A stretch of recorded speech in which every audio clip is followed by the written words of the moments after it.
As the Philadelphia sky was turning dusk, Caroline Morrison hurried out of the University Hospital's pharmacy department. It had been another busy day. She took her cell phone out of her white coat pocket and checked the time. There was a message from her husband Patrick: "I'll be a little late today.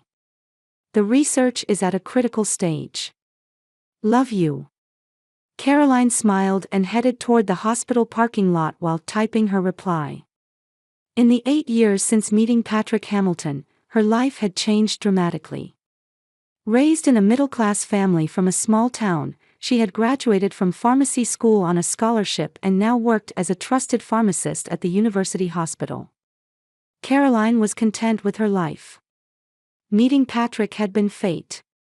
Working as a researcher at a major pharmaceutical company, he had been a speaker at a conference Caroline attended. The two were bound by their passion for science, and above all, their sincerity. Patrick, with his gentle personality and sharp intellect, was the perfect partner for Caroline. If there was one shadow over her life, it would be the presence of her mother-in-law, Martha. As Caroline got into her car and started the engine, her phone rang. Looking at the screen, she saw Martha's name displayed. After a moment's hesitation, she took a deep breath and answered the phone. "Hello, Martha." "Caroline," a cold voice replied. "I'm calling about Rebecca's wedding. I wonder if you could not come to the rehearsal dinner the day after tomorrow. I'd like to keep it just family." Here we go again, Caroline thought. Patrick's sister Rebecca's wedding was next week. From the beginning of preparations, Caroline had been thoroughly excluded. But what about Patrick? "I'll explain to my son myself." "You're busy, aren't you? With your hospital work?" Martha's voice was laced with sarcasm. Caroline suppressed the urge to retort and simply answered, "I understand." After hanging up, she gripped the steering wheel tightly. Martha came from a prominent Philadelphia family and was a pillar of high society. She had strongly opposed her son's marriage and still looked down on Caroline as an upstart. Patrick's sister Rebecca also took a similar attitude, treating Caroline with contempt. She had suffered humiliating treatment from both of them numerous times but had endured it for her love for Patrick. Patrick himself would occasionally reprimand his mother and sister for their behavior, but he optimistically believed that they'll understand eventually. When Caroline arrived at the apartment, she found a wedding invitation on the table. It featured a glamorous photo of Rebecca and Thomas Bradshaw, the son of another prominent family. Turning it over, she noticed a sticky note. In Patrick's handwriting, "Mom came to deliver this in person. She asked about you, but I told her you were at work. Love you." She sighed. This was her reality. The unwanted wife of the Hamilton family. But recently, Caroline had been sensing something odd about her mother-in-law's behavior. As a pharmacist, she had found Martha's recent purchases of certain herbs and chemicals concerning. The other day, when she happened to glimpse the contents of Martha's shopping bag, her professional instincts had rung alarm bells. Caroline picked up the invitation and stared at the wedding date. A feeling that something might happen occupied her mind. The next day, Caroline approached her friend Michael Waiter, who worked at the hospital. He was Patrick's college friend and now worked in the hospital cafeteria. "Michael, I have a favor to ask," she said softly after checking that no one was around. "You're working as a waiter at Rebecca's wedding, right?" Michael nodded. "Yes, Martha hired me." "Is something wrong?" "I just have a feeling that I should be careful about my drinks," Caroline said with a serious expression. "If possible, could you replace just my glass with a different one? Without anyone noticing." Michael looked surprised but quickly became serious. "Got it. I'll keep an eye out." "Do you really think something's going on?" "It's just intuition," she shrugged. "Maybe it's my pharmacist's instinct." Michael gently squeezed Caroline's hand. "Leave it to me. Patrick is a dear friend, and I respect you too. I'll help if anything happens. Thank you, Caroline returned a grateful smile. On the wedding day, Caroline was tense from the morning. She adjusted the pleats of her dress and checked her hairstyle repeatedly in the mirror. Patrick embraced her from behind. You look beautiful, he kissed her cheek. Let's enjoy today. It's an important day for Rebecca. Caroline smiled, but anxiety was swirling inside her. Yes, of course. They arrived at the Ritz-Carlton Hotel, the most prestigious in Philadelphia. The hotel lobby was adorned with sophisticated decorations, with people from high society coming and going. When Patrick got out of the car and opened her door, Caroline took a deep breath. Ready? Patrick extended his hand gently. Caroline nodded and took his hand. Let's go. In the hotel's entrance hall, many guests had already gathered. People in expensive dresses and tuxedos were enjoying conversation with champagne glasses in hand. When Caroline and Patrick entered, all eyes momentarily turned to them. Whispers could be heard. She straightened her back and tried to walk with dignity. At the reception, a young female staff member smiled modestly. Your names, please. Patrick and Caroline Hamilton, Patrick answered. The staff checked the list and looked slightly confused. Yes. Here it is. She pointed at the venue map. Your seats are here. Caroline frowned at the indicated location. It was the furthest corner, the seat most distant from the main table. Is there some mistake? Caroline quietly asked. Patrick is the bride's brother. The staff answered with an apologetic expression. These are Mrs. Hamilton's instructions. She specifically requested this arrangement. Anger flashed across Patrick's face, but he quickly suppressed it. I understand. It's my sister's wedding, so I don't want to cause any problems, he said quietly to Caroline. Can you bear with it? Caroline looked into her husband's eyes and smiled. For you.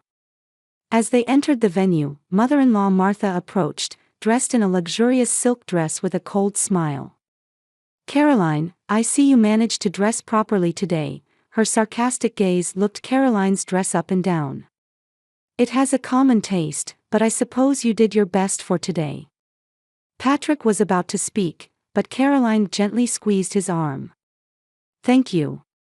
It looks like it will be a lovely ceremony, she responded calmly. Martha laughed lightly through her nose and said, yes, a ceremony worthy of the Hamilton family tradition, then turned to Patrick. The main table will seat Rebecca's friends, so your seats are separate. Please understand. Patrick frowned. I'm her brother. Family usually sits at the main table. Today is a special day. Please respect Rebecca's wishes, Martha said firmly before leaving to greet other guests. Caroline and Patrick headed to their assigned seats. Several guests were already seated at the table. They appeared to be distant relatives or mere social acquaintances. Just as Caroline was about to sit down, Martha returned. You should be grateful I arranged a seat for you at all, she said loud enough for the surrounding guests to hear. Originally, these were supposed to be family-only seats. Giggles could be heard from around the table. Caroline felt her cheeks burning but maintained her composure and sat down gracefully.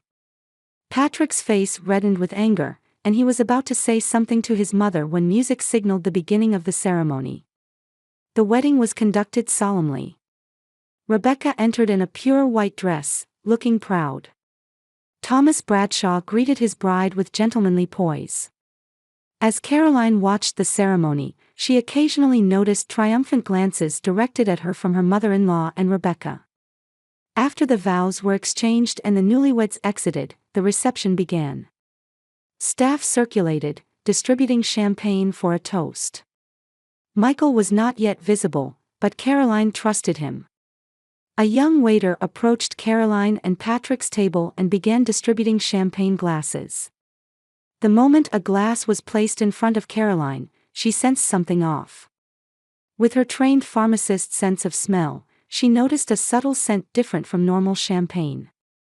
Looking closely at the glass, she noticed a nearly imperceptible difference in color. She gently set the glass down, hesitating to drink. Patrick noticed and asked, "What's wrong?" "The scent seems strange." Caroline began, but Patrick sighed. "You're overthinking again.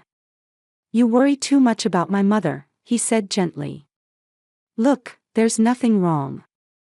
And with that, Patrick picked up Caroline's glass and took a sip. At that moment, mother-in-law Martha's face drained of color from across the table. She jumped up from her chair and exclaimed, "Wait, don't drink that." The attention of the entire venue turned to Martha. Patrick looked at his mother with a puzzled expression and asked, "What's wrong?" Well. Martha stammered, unable to hide her panic. Patrick looked at the glass after taking a sip and casually said, "Delicious champagne." Martha froze with wide eyes, and nearby Rebecca also stared with a shocked expression. Why isn't anything happening?" the mother-in-law muttered, her face showing anxiety and confusion. Caroline calmly observed their reactions while secretly transferring a wine sample to a small vial. The atmosphere in the venue froze momentarily, but as Patrick continued to act normally, it gradually returned to its original mood. As the wedding ambience lingered in the venue, Caroline continued her quiet observation. Martha and Rebecca were whispering to each other, occasionally glancing anxiously at Caroline. Patrick acted as if nothing had happened, chatting with relatives and friends. Caroline took out a small hand mirror from her bag, pretending to check her appearance while secretly examining the small vial containing the champagne sample she had collected. It looked like ordinary transparent liquid, but her professional instinct told her something was off. "What are you thinking about?" Patrick sat next to her and put his arm around her shoulder. "Don't worry about my mother. She's always dramatic." Caroline smiled. "I'm fine. Just a little tired." Patrick held her hand and promised, "Just hang in there a little longer. We'll leave early when the ceremony is over." The reception proceeded as planned, and while Caroline maintained an outward calm, she kept a close eye on her mother-in-law and sister-in-law. Their anxiety and agitation clearly indicated that something hadn't gone according to plan. As the night wore on and the party approached its climax, Michael, working as a hotel waiter, approached Caroline.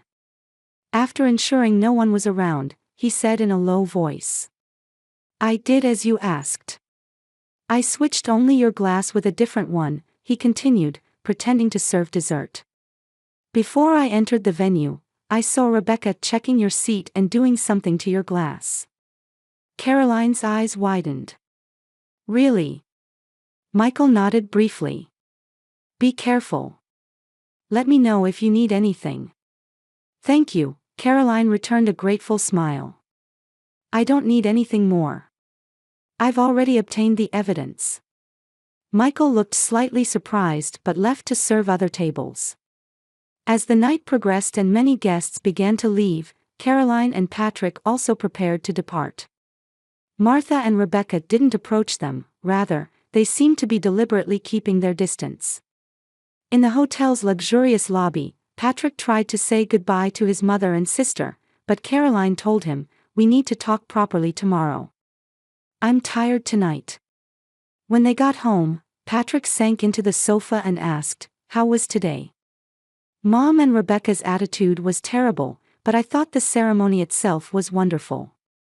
Caroline sat next to him and took a deep breath. "Patrick, we need to talk about your champagne." "Oh, that," he laughed lightly. "I was surprised when Mom suddenly shouted not to drink it, but nothing happened, right?" "That's not true," Caroline said with a serious expression. "I want to have it tested at the hospital tomorrow. I think there was something wrong with that champagne." Patrick frowned. "You don't think Mom would?" He faltered. "I can't believe that. Why would you think she'd put something in your glass?" "Intuition," Caroline said quietly.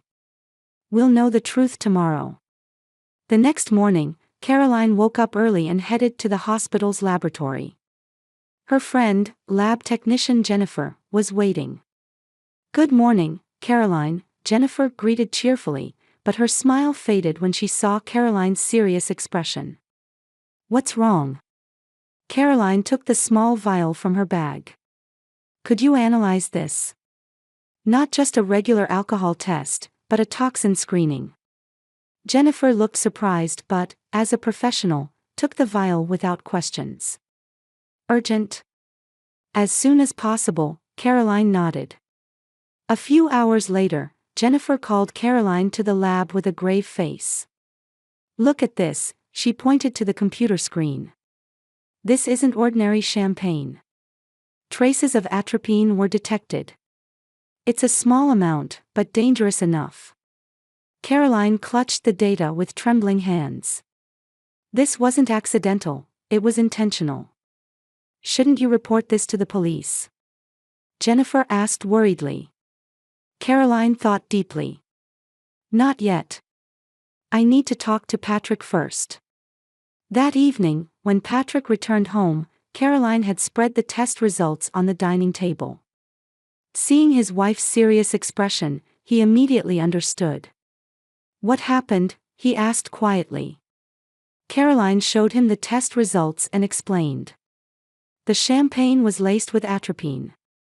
In proper doses, it's used as medicine, but in excessive amounts, it's a toxin that can cause severe symptoms like increased heart rate, fever, hallucinations, and in the worst case, death. Patrick initially couldn't believe it, but his face changed color when he saw the evidence. He collapsed into a chair. "No way. Mother." "Actually, I suspected something might happen before the ceremony," Caroline confessed. "I had noticed your mother buying certain herbs and chemicals recently, and her eyes were filled with more hostility than before when looking at me. So as a precaution, I asked Michael, who works with me at the hospital, to switch just my glass with a different one." Patrick was visibly shaken, showing an expression of anger toward his mother and surprise at his wife's quick thinking. "I can't believe Mother would go that far," he muttered in disbelief. "But why didn't anything happen when I drank it?" "The amount was small," Caroline explained. "You only took one sip, right? It was probably calculated to be sufficient if I emptied the glass. Also, with your build, a small amount might not have shown noticeable symptoms." Anger colored Patrick's face. Why would Mother do such a thing? He clenched his fist. Was Rebecca involved too? "Judging by their reactions, there's no doubt," Caroline sighed. "They were both expecting me to collapse. They probably intended to humiliate me in the middle of the wedding." "This is unacceptable." Patrick stood up and paced the room. "I should confront my mother and sister about the truth. This is different from their usual harassment. This is a crime." He trembled with anger. Caroline calmly said, "We should bring the evidence. Otherwise, they'll deny it," and carefully filed the test results. "Let's visit Martha's mansion tomorrow. Not in the evening, but first thing in the morning. It's important not to give them time to prepare." Patrick was surprised by his wife's calmness. "I'm amazed you're not angry. If it were me. For a long time, I've tried to be accepted by your family," Caroline said quietly. "But after this incident, I've realized that's impossible. What matters is you and me, and our future." Patrick returned to his wife's side and embraced her tightly. "I'm sorry that this happened. I can't forgive what my mother and sister did. I'll make sure they take responsibility." "Don't let anger cloud your judgment," Caroline touched his cheek. "Let's handle this calmly." That night, Patrick couldn't sleep. He was tormented by his inability to understand why his mother and sister hated his wife so much. He got up several times to stare out the window, occasionally sighing. Meanwhile, Caroline lay quietly, preparing mentally for tomorrow's confrontation. The time had come for years of humiliation to be cleared away, and she quietly strengthened her resolve. Her eyes remained open in the darkness, awaiting tomorrow morning. "Tomorrow, let's end it all," she whispered, holding Patrick's hand. The next morning, Caroline and Patrick stood in front of Martha's house. Patrick's face was tense with nervousness, but Caroline was somehow calm. "Ready?" Patrick squeezed his wife's hand. "Yes," Caroline nodded. In her hand was a file containing the sample's test results. When Patrick rang the doorbell, the butler James answered. He looked a bit surprised to see them but quickly regained his composure. "Master Patrick, Madam Caroline. Martha is still at breakfast, but—" "We've come to see my mother, James," Patrick said firmly. "It's urgent." The butler led them to the reception room. Surrounded by heavy antique furniture, the room told the story of the Hamilton family's wealth and tradition spanning generations. Portraits of family ancestors hung on the walls, and Caroline once again felt that she would forever be an alien presence in this lineage. After a while, Martha appeared in a silk morning gown. She flinched momentarily upon seeing her son and daughter-in-law but quickly composed herself. "What brings you here so early in the morning?" "Rebecca's wedding was wonderful, wasn't it?" she said, feigning calmness.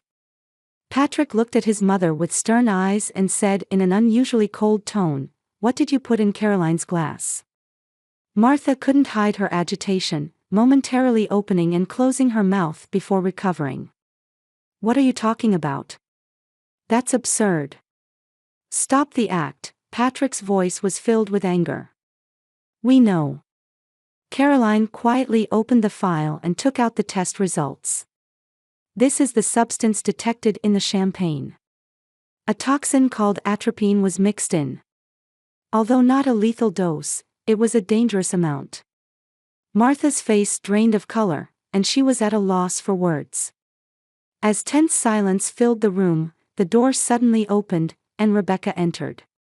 She was already properly dressed and seemed to have sensed something. "What's going on?" Rebecca asked nervously, reading the atmosphere of the room. "You should know," Patrick looked accusingly at his sister. "We're talking about what happened at yesterday's wedding. About putting poison in Caroline's champagne glass." Rebecca turned pale and looked at her mother. Martha collapsed onto the sofa and suddenly changed her attitude. "Ever since you entered the Hamilton family, everything started going wrong." She raised her voice and pointed at Caroline. "Patrick was supposed to marry a daughter from a more prestigious family. Not someone like you, a druggist's daughter." "Mother." Patrick's voice trembled with anger. "Caroline is an excellent pharmacist. Regardless of her background, you should respect the wife I chose." "You don't understand," Martha said bitterly. "The Hamilton family bloodline, our tradition, your children will have half of their blood from the lower class. Are you okay with that?" While maintaining her composure, Caroline asked, "Why did you want to exclude me so badly? It's not just about class consciousness, is it?" Martha hesitated for a moment, then looked at Rebecca. Rebecca gave a small nod, and Martha continued, "Rebecca has a wonderful friend. Elizabeth from the Brown family. She comes from a good family, is well educated, and suitable for our social circle. She would be perfect for Patrick. If only you weren't here." "Wait," Patrick was shocked. "Mother, you were trying to." "We intended to have you remarry," Rebecca spoke up. With a resigned expression, she said, "Mother, that's enough." She turned to Caroline and Patrick and confessed in a trembling voice, "The plan was a joint effort between Mother and me. But we never expected Patrick would drink it. We thought if Caroline were gone, Patrick would be happy with Elizabeth. But—" Patrick was stunned by his sister's confession, "Even you." He was dumbfounded. "You both really, to Caroline?" he faltered. Caroline calmly asked Rebecca, "Aren't you wondering why nothing happened to Patrick?"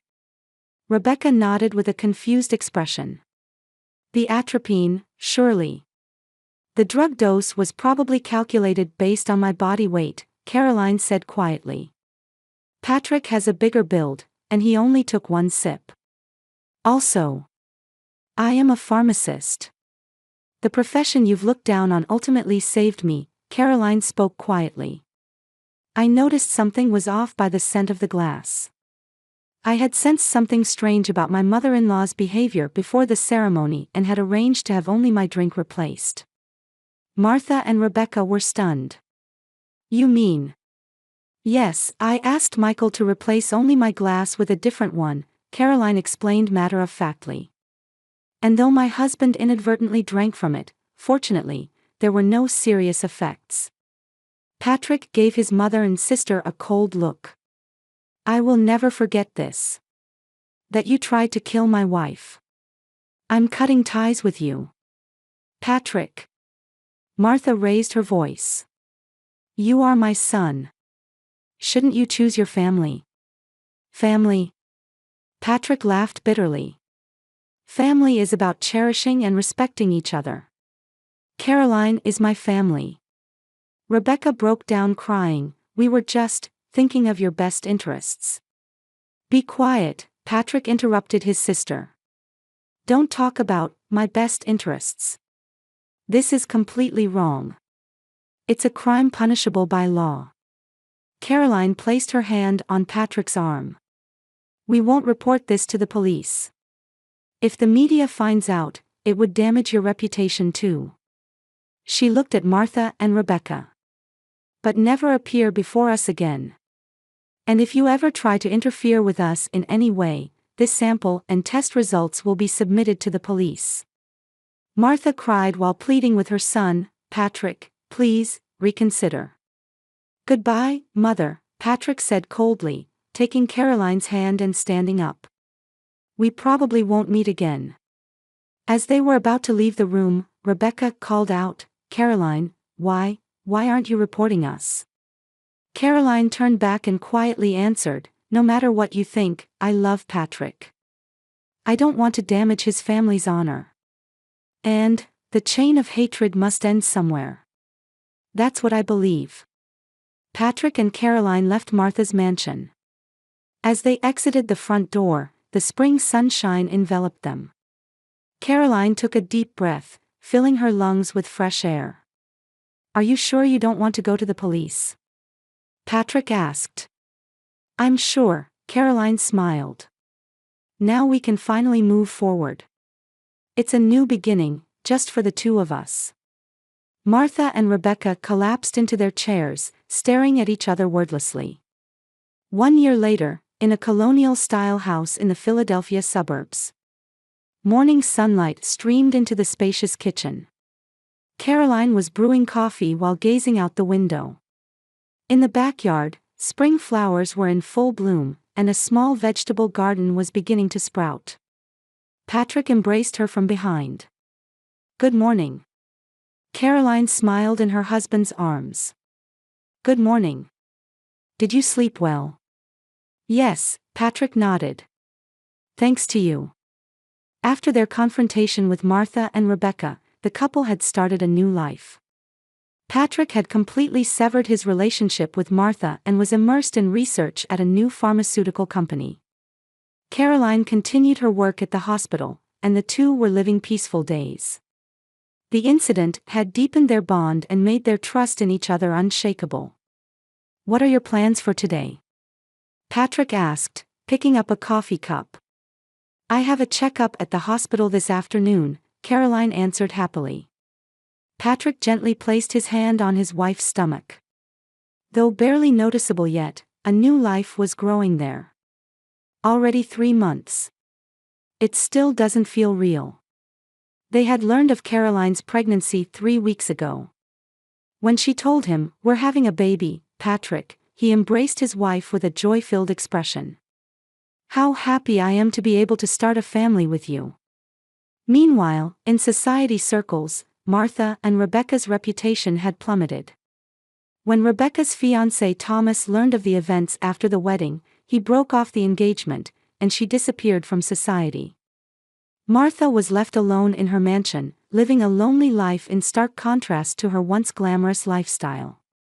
After breakfast, Patrick brought in the mail.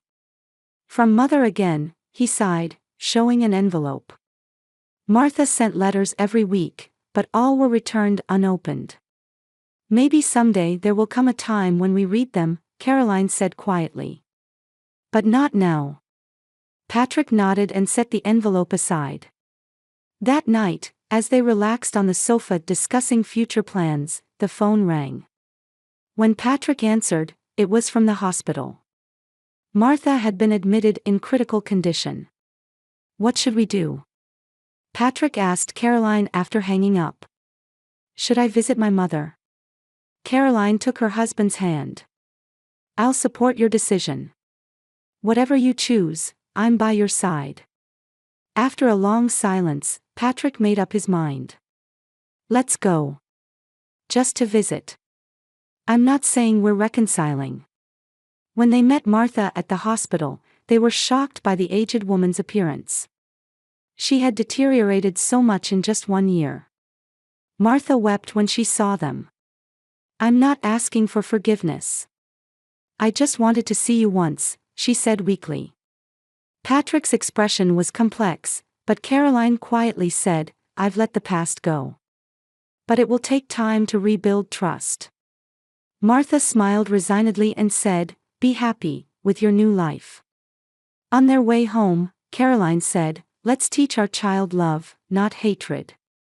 Patrick looked at his wife and replied, "Your kindness saves me." 2 weeks later, they learned they were having a girl. They decided to name her Hope, meaning second chance. "Let's end the chain of malice with us." Caroline's words illuminated their new future like the spring sunshine.